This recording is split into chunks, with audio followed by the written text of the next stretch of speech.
ଆଜି ବାତ୍ୟା ମନ୍ଥାର ପ୍ରଭାବ ଏବଂ ଏହାର ମୁକାବିଲା ସମ୍ପର୍କରେ ସମୀକ୍ଷା ବୈଠକ କରାଗଲା। ବିଶେଷ କରି ପାଣିପାଗ ବିଭାଗର ସୂଚନା ଅନୁଯାୟୀ ଏହା ଆନ୍ଧ୍ରପ୍ରଦେଶର ମଛଲିପଟ୍ଟନମ ଓ କଳିଙ୍ଗପଟ୍ଟନମ ମଧ୍ୟରେ ଆଜି ସନ୍ଧ୍ୟା କିମ୍ବା ରାତି ସୁଦ୍ଧା ଏହା ଆମର କାକିନଡ଼ା ଯେଉଁ ସ୍ଥାନ ଅଛି ସେ ଜାଗାରେ ଫଲ୍ କରିବାର ସମ୍ଭାବନା ଅଛି। ଯଦିଓ ଏ ବାତ୍ୟା ସିଧାସଳଖ ଭାବରେ ଡାଇରେକ୍ଟଲି ଓଡ଼ିଶାରେ ଫଲ୍ କରୁନାହିଁ ବା ଅତିକ୍ରମ କରୁନାହିଁ, ତାପରେ ମଧ୍ୟ ତାର ଯେଉଁ ପ୍ରଭାବ ରହିବ ଦକ୍ଷିଣ ଓଡ଼ିଶାରେ ବିଶେଷ କରିକି 8ଟି ଜିଲ୍ଲାରେ ଆଉ ସେହି ଜିଲ୍ଲାମାନଙ୍କରେ ବ୍ୟାପକ ବର୍ଷା ହେବ, ପବନ ମଧ୍ୟ ରହିବ ଏବଂ ବର୍ଷା ବି ସେ ଜିଲ୍ଲାମାନଙ୍କରେ କିଛି କିଛି ଅଳ୍ପ ବର୍ଷା ବି ଆରମ୍ଭ ହୋଇଯାଇଛି। ବିଶେଷ କରିକି ଆମ ଓଡ଼ିଶାରେ ବାତ୍ୟା ମନ୍ଥାର ପ୍ରଭାବ କାରଣରୁ ବିଶେଷ କରି 8ଟି ଜିଲ୍ଲା ପ୍ରଭାବିତ ହେଉଛି। ଗଜପତି, ଗଞ୍ଜାମ, ରାୟଗଡ଼ା, କୋରାପୁଟ, ମାଲକାନଗିରି, କନ୍ଧମାଳ, କଳାହାଣ୍ଡି, ନବରଙ୍ଗପୁର ଏ ଜିଲ୍ଲାମାନଙ୍କରେ ପ୍ରଭାବିତ ହେବାର ବେଶୀ ସମ୍ଭାବନା ଅଛି ଏବଂ ପ୍ରଥମ ଦିନରେ 5ଟି ଜିଲ୍ଲାରେ ପ୍ରଭାବିତ ହେବ। ସେଥିରେ ଅବିଭକ୍ତ ଗଞ୍ଜାମ ଜିଲ୍ଲା ପ୍ରଭାବିତ ହେବ, 2ଟି ଜିଲ୍ଲା। ଦ୍ୱିତୀୟ ଦିନରେ ମଧ୍ୟ 5ଟି ଜିଲ୍ଲା ପ୍ରଭାବିତ ହେବ। ଇଏ ଗଞ୍ଜାମ ଅବିଭକ୍ତ ଜିଲ୍ଲାର ପ୍ରଭାବ ସେତେବେଳକୁ କମିଯିବ ଏବଂ ନବରଙ୍ଗପୁର ଏବଂ ଆମର କଳାହାଣ୍ଡି ଜିଲ୍ଲା ଏଥିରେ ପ୍ରଭାବିତ ହେବାର ସମ୍ଭାବନା ଅଛି। ଆଉ ସେ ଦୃଷ୍ଟିକୋଣରୁ ଆମର ବ୍ୟାପକ ଭାବରେ ଓଡ଼ିଶା ସରକାରଙ୍କ ତରଫରୁ ଏବଂ ବିଶେଷ କରିକି ଆମର ଡିସାଷ୍ଟର ମ୍ୟାନେଜମେଣ୍ଟ ଯେଉଁ ଆମର ରହିଛି ଏ ବିଭାଗ ତରଫରୁ ଏହାକୁ ଗତ 3 ଦିନ ଧରିକି ଆମର ବିଭାଗର ମନ୍ତ୍ରୀ ମାନ୍ୟବର ସୁରେଶ ପୂଜାରୀ ଏବଂ ଆମର SRCଙ୍କର ଜରିଆରେ ଏହାକୁ ରିଭ୍ୟୁ କରାଯାଇଛି ଏବଂ ଆମର ଯେଉଁ ପ୍ରତିବର୍ଷ ଭଳି ଏଥର ମଧ୍ୟ ଜିରୋ କାଜୁଆଲିଟି ଶୂନ୍ୟ ମୃତ୍ୟୁର ଯେଉଁ ଆମେ ଲକ୍ଷ୍ୟ ରଖିକରି ଆମେ କାର୍ଯ୍ୟକ୍ରମ କରୁଛୁ ଆଉ ସେଥିପାଇଁ ସୁରକ୍ଷିତ ସ୍ଥାନକୁ ନେବା ପାଇଁ ଲୋକଙ୍କୁ ମଧ୍ୟ ଆମେ ଏଭାକୁଏଟ୍ କରୁଛନ୍ତି। ସେଥିରେ ଆମେ 2048ଟି ବାତ୍ୟା ବନ୍ୟା ଆଶ୍ରୟସ୍ଥଳ ଆମେ ପ୍ରସ୍ତୁତ କରିକିରି ଆମେ ରଖି ସାରିଛୁ। 8ଟି ଜିଲ୍ଲାରେ 11,396 ଜଣ ଲୋକଙ୍କୁ ସୁରକ୍ଷିତ ସ୍ଥାନକୁ ସ୍ଥାନାନ୍ତରିତ ଅଲରେଡ଼ି କରାଯାଇ ସାରିଛି। ଆହୁରି ଯଦି ଆବଶ୍ୟକ ହେବ ତାହେଲେ 30,554 ଜଣଙ୍କୁ ମଧ୍ୟ ନେବା ପାଇଁ ଚିହ୍ନଟ କରାଯାଇଛି, ତାହା ମଧ୍ୟ କାର୍ଯ୍ୟକାରୀ କରାଯିବ। ବେସିକାଲି ଯେଉଁ ସମସ୍ୟା ବର୍ଷା ସମୟରେ ବା ବାତ୍ୟା ସମୟରେ ହୁଏ ସେଥିରେ ଗର୍ଭବତୀ ମହିଳାମାନଙ୍କର ସ୍ୱତନ୍ତ୍ର ତାଙ୍କୁ କିଭଳି ଭାବରେ ନିରାପଦ ସ୍ଥାନକୁ ନିଆଯିବ, ମେଡ଼ିକାଲକୁ ନିଆଯିବ, ସେଥିପାଇଁ 1,871 ଜଣ ଗର୍ଭବତୀ ମହିଳାଙ୍କୁ ସ୍ୱାସ୍ଥ୍ୟ କେନ୍ଦ୍ରକୁ ଅଲରେଡ଼ି ସେମାନଙ୍କୁ ସ୍ଥାନାନ୍ତରିତ କରାଯାଇଛି।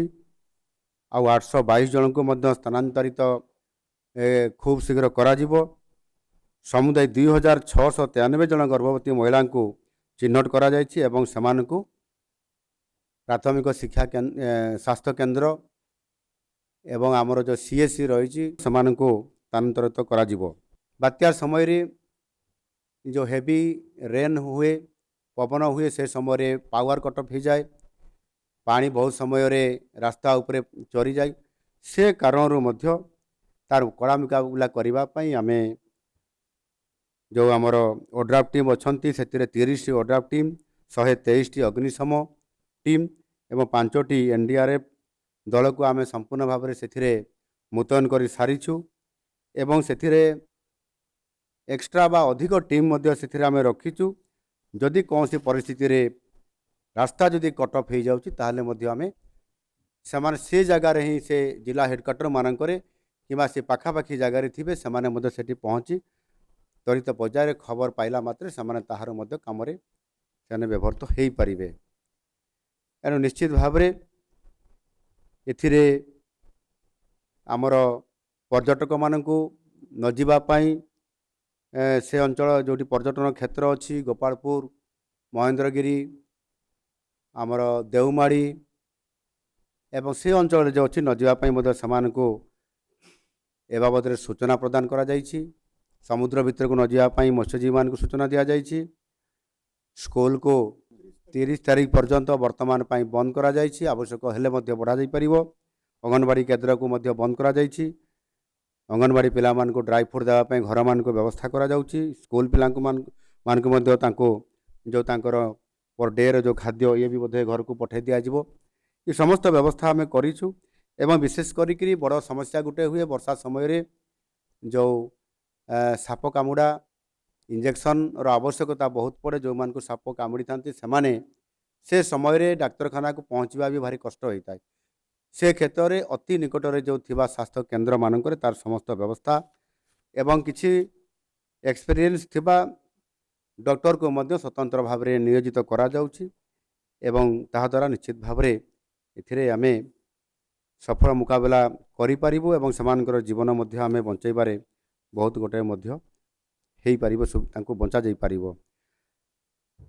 एवं ये घटनार समस्त मुकाबला करिबा पई अधिक पंप सेट कौटी पानी भर्ती गले ताको निष्कासन करने जोटी पावर कट भी जीवो से जगार जेनेरेटर रो अधिक व्यवस्था खाद्य व्यवस्था ड्राई फ्रूट मध्य रंधा खाद्य मध्य एवं ताहा सहित मध्य आमर जो प्राणी संपद अच्छी से गोरु गाई आपंकर महिषी छेड़ी मेढ़ा ये समस्त को जिते बड़े भाकुएट सामान को मध्य करा जीवो तांकर भी खाद्य व्यवस्था सहित करने स्वतंत्र भाव में ए बाबद में निर्देशमा जारी करा जायछि एवं ताकू मध्य कार्यकारी एथिरे करा जाउछि। मोटामोटी भाव में संपूर्ण भाव में 3 दिन आगु प्रस्तुति हेबा एवं आज ताहार शेष प्रस्तुति आमे आम स्तर में मुख्यमंत्री स्तर में आज आमर आवश्यकता जहाँ थिला आमे ताकू आज कराउछंती। मु आशा निश्चित भाव में एथिरे करिबी जे आमर विभाग तरफ सरकार तरफ जो विभिन्न विभाग को लेकर आमे जार जहाँ ड्यूटी अच्छी काम अच्छी ताकू सुचारू रूपे संपादन से माने करिवे एवं आगुआ मध्य किछि कार्यक्रम करबा पई मध्य समान को एम्पावरमेंट कर दिया जाइछि। जहाँ फल जिलापाल मान को मध्य अधिकार आउ पावर दे दिया जाइछि। अधिकारी माने मध्य समाने आउ कहा को ऑर्डर न मागिक मध्य ताहार प्रतिकार करिया पई यथा समय रे समाने याकू करि परिबे जद्वारा कि आमे जीरो काजुआलिटी बजाई रखिबा सहित पावर केमती आसीबो स्वच्छ पीवा पानी केमती तांको पाखरे पहुँची पारिबो ड्राई फ्रूट केमती पहुँची पारिबो पॉलिथिन केमती पहुँची पारिबो रोगी केमती जदि कौन जगह रहीगला ताले ठीक जगह पहुँची पारिबो ई जो गुड़िक इमरजेंसी अच्छी ताकू करिबा पई समस्त प्रकार व्यवस्था आमे जेभଳି भाबरे करिछु।